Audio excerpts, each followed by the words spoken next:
ဟုတ်ကဲ့ကျွန်တော်တို့ပူဇော်ရှိနေတဲ့နေရာကတော့ အခုတော့မဲနေနေ ပတ္တရား City Beach ကမ်းခြေဖြစ်ပါတယ်ခင်ဗျာကျွန်တော်တို့မနက်ခင်း4 နာရီ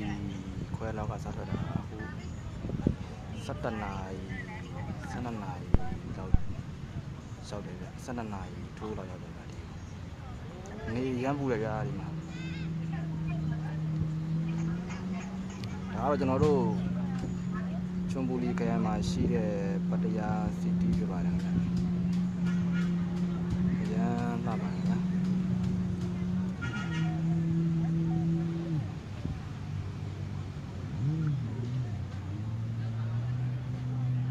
ရှမ်းပါတယ်ခင်ဗျာ